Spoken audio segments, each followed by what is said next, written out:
Good morning, everyone. Welcome to the second edition of Morning Jumpstart. Some student feedback. Today we're going to do look at Apple of My Yard. And so we'll look at Claudia's this morning. And we're going to talk about how you get the viewer to a particular point in a painting. Right? I think that should be the first thing that new painting students learn. How can I take the viewer to this particular point? Right? And that should probably be learned before they learn to draw anything. What causes the eye to attract to a particular point on the canvas? So today we're going to answer that question as we push forward a painting. By the way, I will be working on this afternoon for the demo on my personal work on it. So tune in then, and then we'll have Masterworks this evening. If you have not already, please like the video and make sure you subscribe to the channel. All right. Good morning, Shakti. We are just about to head over to the iPad and get started. And Cindy. Thanks for being here, guys. What do you say we go ahead and get going?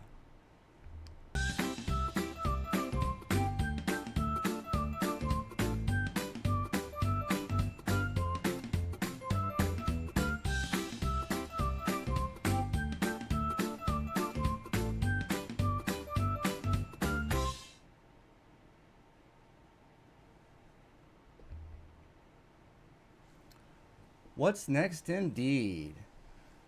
So they've done a great job so far at getting us to the area where we want to go. Right? A fantastic job of that. That area seems illuminated. We want to look at that red apple. Nobody's fighting for attention. But where do we go from here? Where do we go from here? So let's get our red pen out for a minute and talk about what we want to do, and then let's go and do it. I think I will change this red to a yellow just so that it's different than the apple.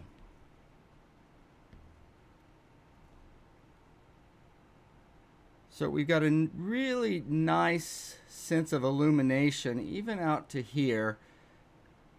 I think it falters here on the leaves, but even in this background, you see that whole sense is illuminated? Not so much there. So what is the difference then between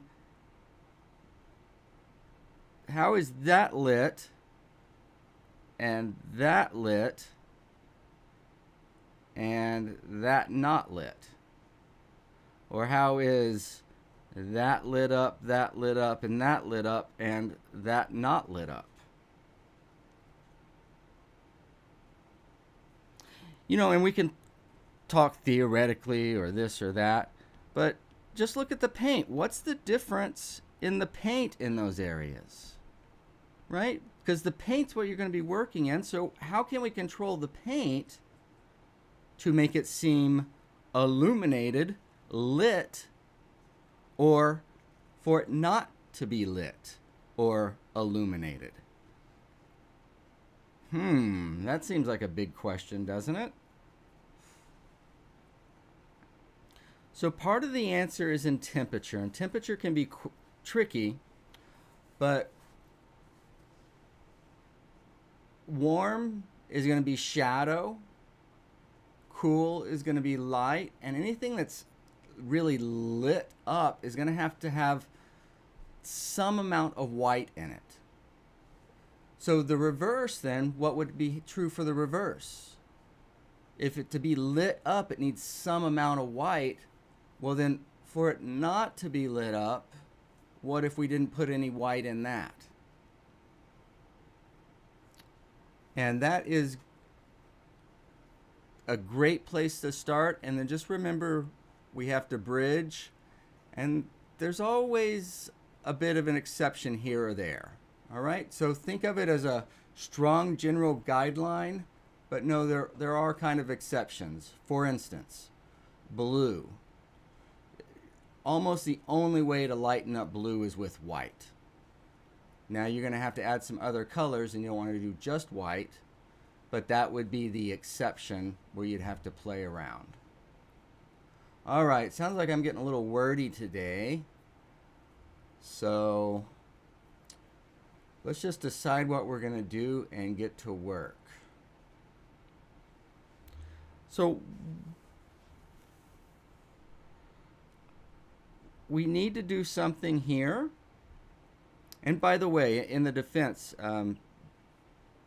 she's in the middle of working on this. So, and then I think we need some more weight up there. Okay, like we said before, this is very well lit at this point. We may balance some of those notes, or we may not. Within here, we'll talk about it. But first, let's get us looking here.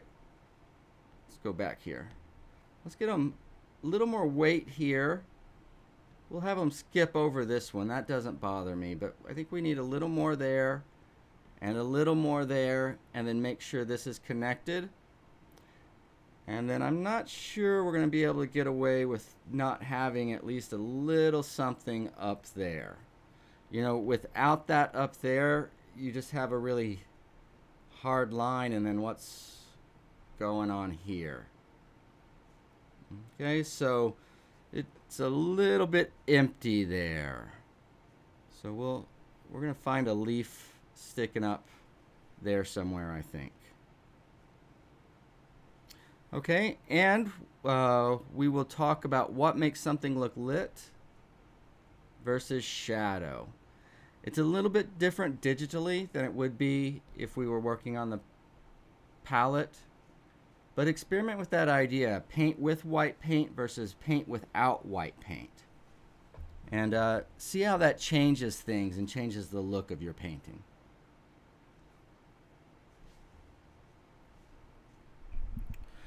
Okay, you guys ready to get into this? You guys are probably ready about 5 minutes ago. So where to go? This is very well lit, but one of the things is, you see the light kind of stopping in the strong diagonal? And then we have this as well. So we're going to loosen some of that up. I'm going to go ahead and bring this up. I'm going to strengthen that shadow, which is going to really help with that negative shape. And I'm going to introduce the leaf right there. Does that sound like fun? All right, enough talk. Let's get to work.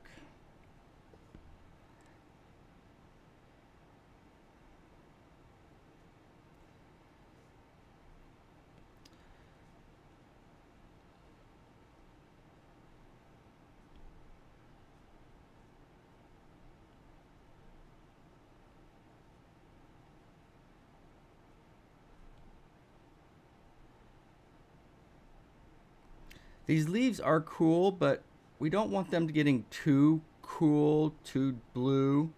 For that reason, you can see not.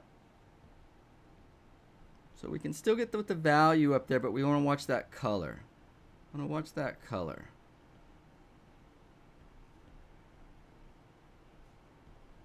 And then maybe let that trickle off.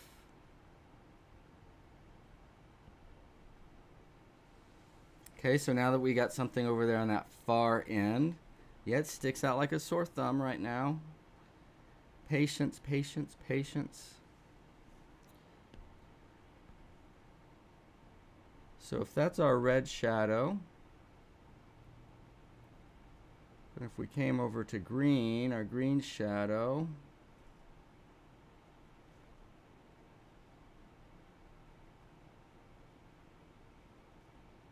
let's see what that'll, there we go.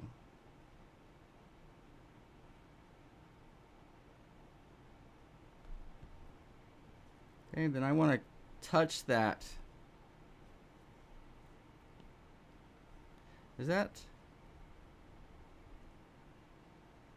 I guess that seems okay, but the coolness, it's the same value, but the coolness isn't making it very strong. So I'm going to drop the value a little bit more just so that it has the weight we need it to have.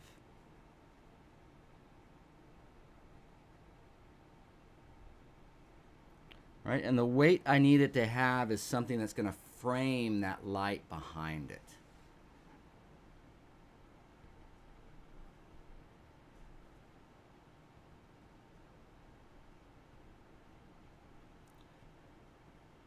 Maybe we just got a whole cast shadow on there. And then the same here, cast shadow. Onto that, turns under. Turn under on that side.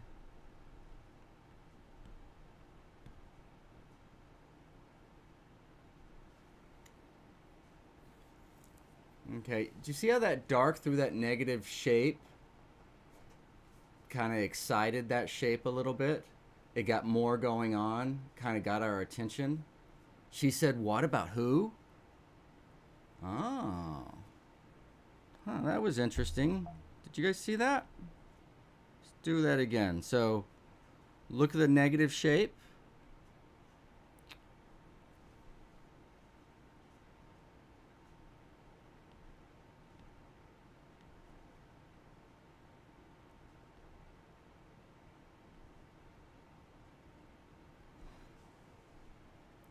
So it's not always what we think. So that gave a little more structure and expanded things a little bit. Now, what if we took that same idea for the stem?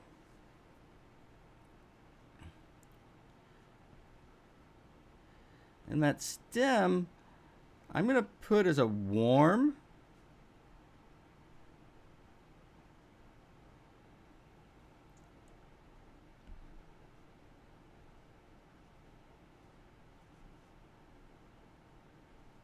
And I want a little bit of light on there. Right, don't want to compete with the red.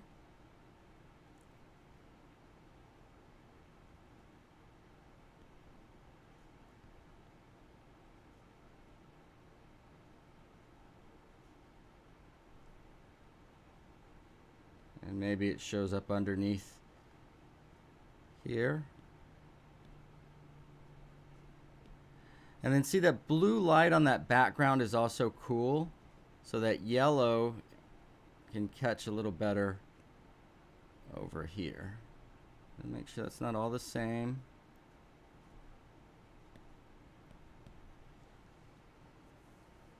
And again, so now our light expanded into that dark. Does that make sense to you guys? Right, when I say that light, I'm talking about that particular value, that lighter value. It jumps off of that dark. Here's a blast from the past, Mr. Cliff Bass. Good to see you, my man. Hope you and your family are well.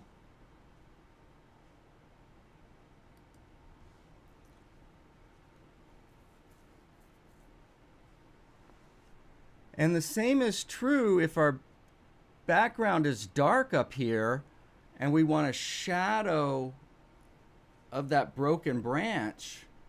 How are we going to get that to come off of that background? And again, we want it to come off of the background because background is back. It's behind, which means what's in front of it needs to come forward. Or in terms of paint, be stronger. So if you can't necessarily go dark, we could also go a stronger color. What would that look like? And it can be subtle.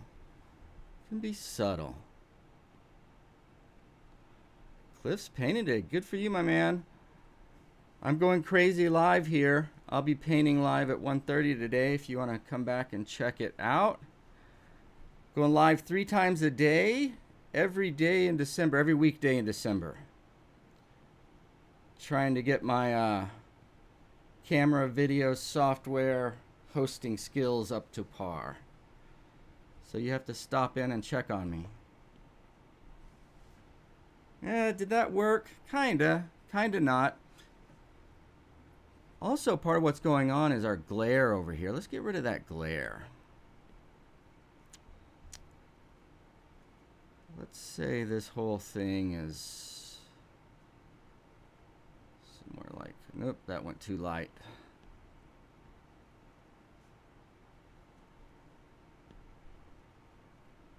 Okay, and so in her work, it looks more like this. This is camera glare over here.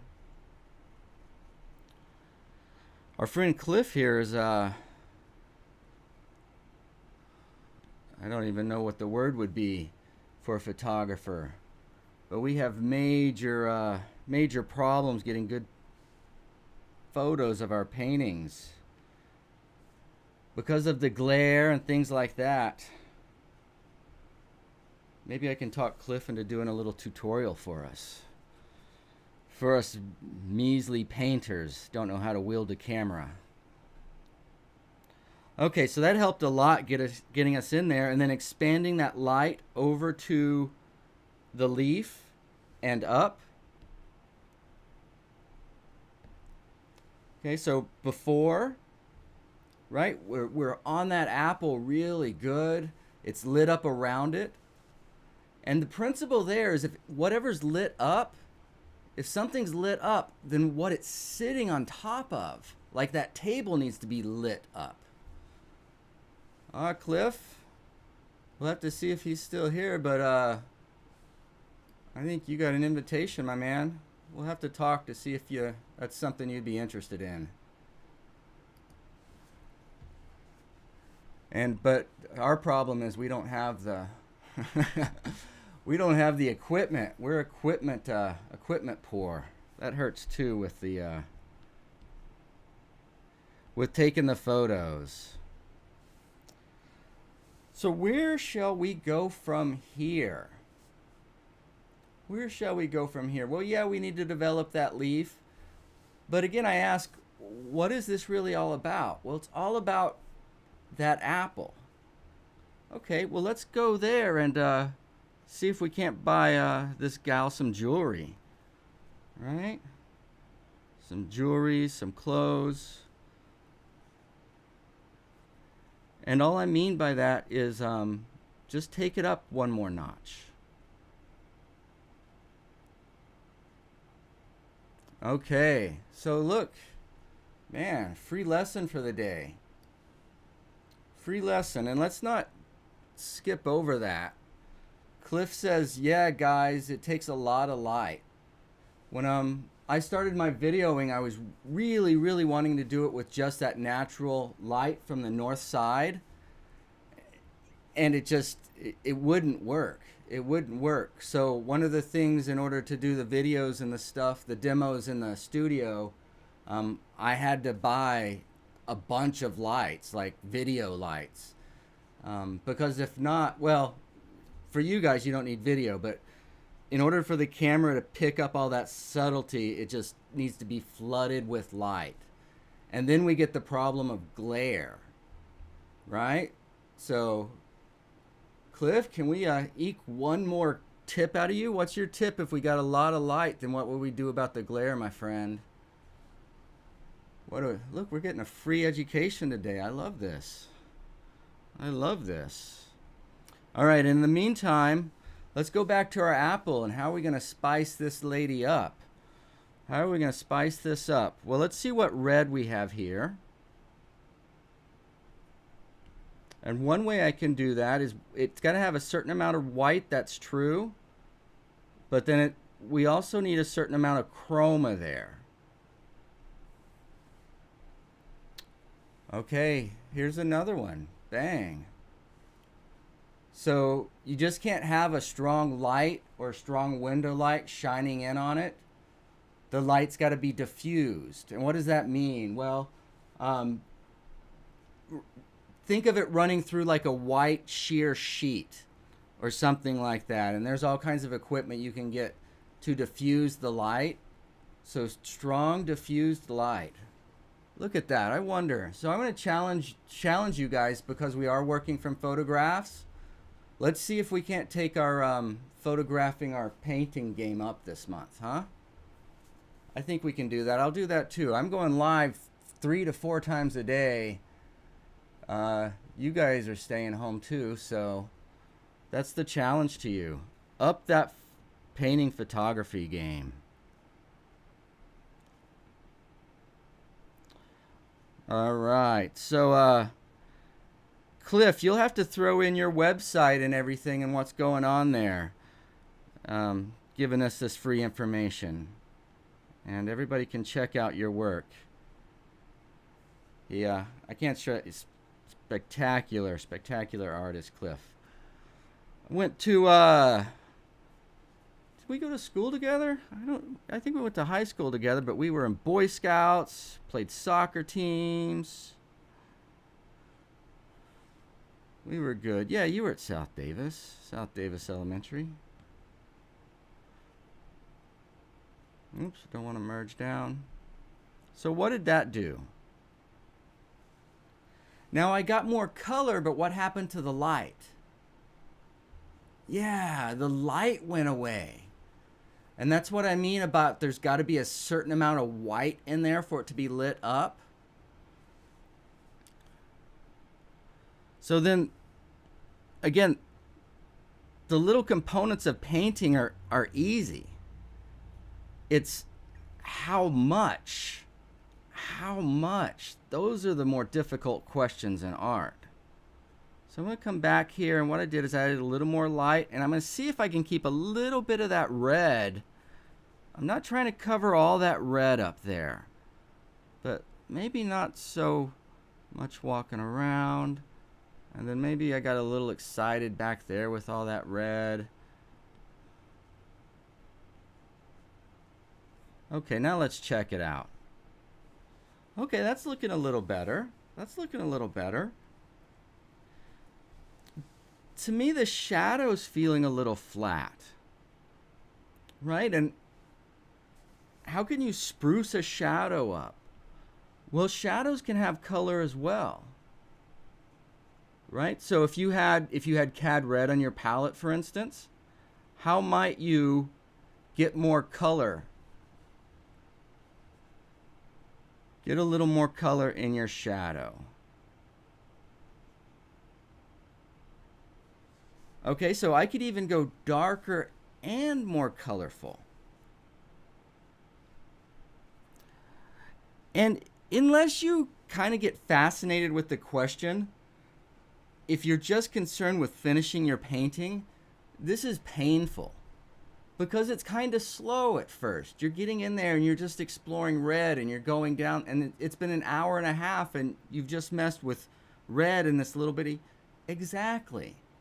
But that's how you learn what red can do, what it's capable of. So what if we didn't want it? Well, what if we did want to go that dark?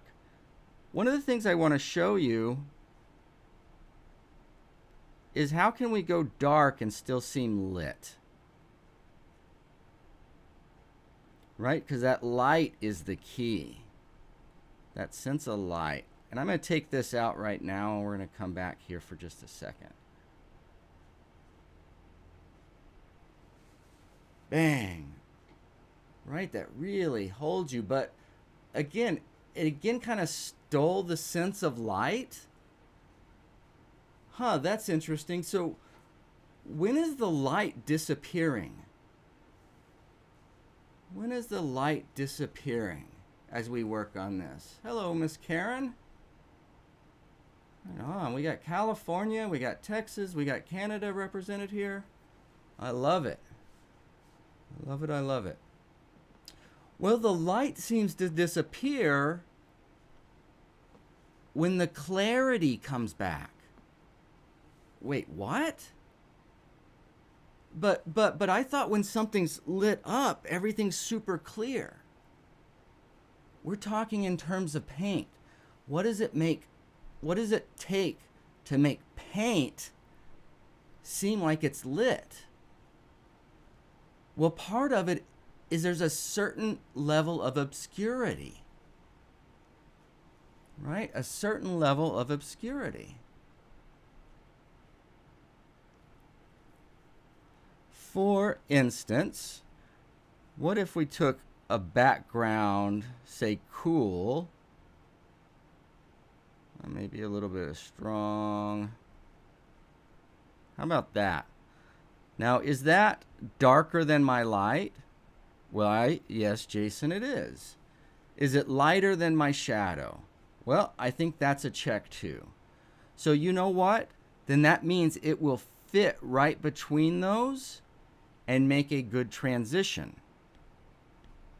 Again, the measure, the exact color and everything really matters, but I'm going to put plenty of this down because we're going to blend it in, and then we can open that right to this outside here. And notice my gray has just a tinge of warm. In other words, it's not like completely blue. That would be a little too shocking right in here. Too shocking. Now, I don't want these clean edges, again, because what I'm trying to do is add air, which has the effect of obscuring. So we're obscuring the transition between light and shadow.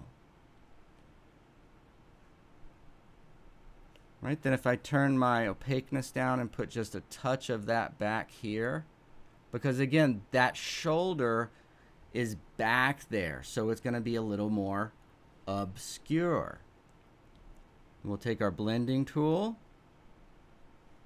and a hard edge is not obscure, so we've got to have a soft edge, which is obscure. That's a fun word to say, obscure. Right? Sometimes I use vague, sometimes I use the word less, but it's the same meaning. We want it to just kind of go away, right? Without leaving an empty hole. How can we get it just to fade? The eye prefers the warm. So can you see in there, even as we're right up there, where does your eye want to go?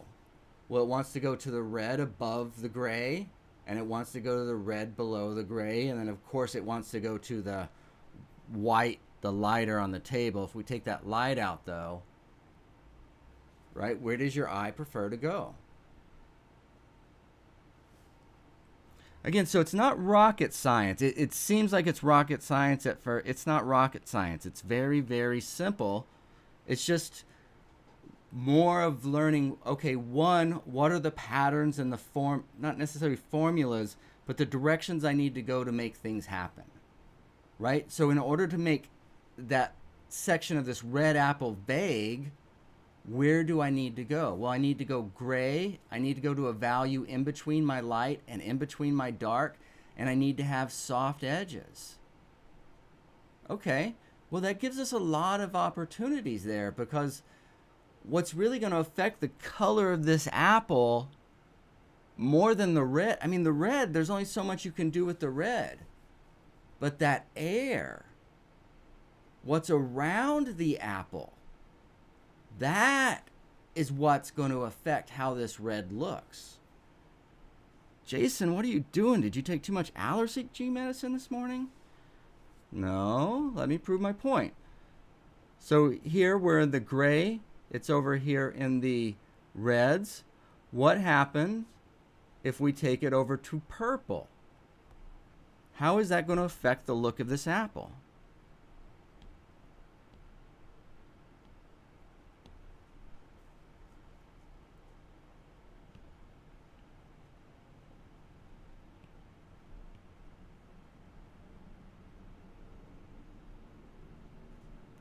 Right, so can you guys see what's happening here?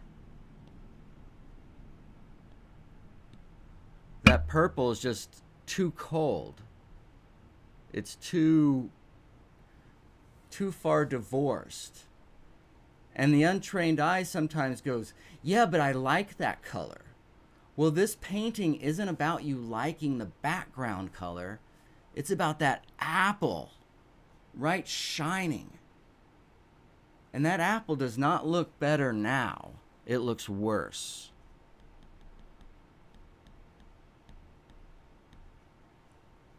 Right? You see how that's, it's more of a natural.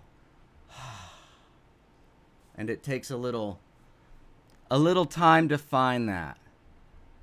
All right, ladies and gentlemen, that was my time. We're just getting into this.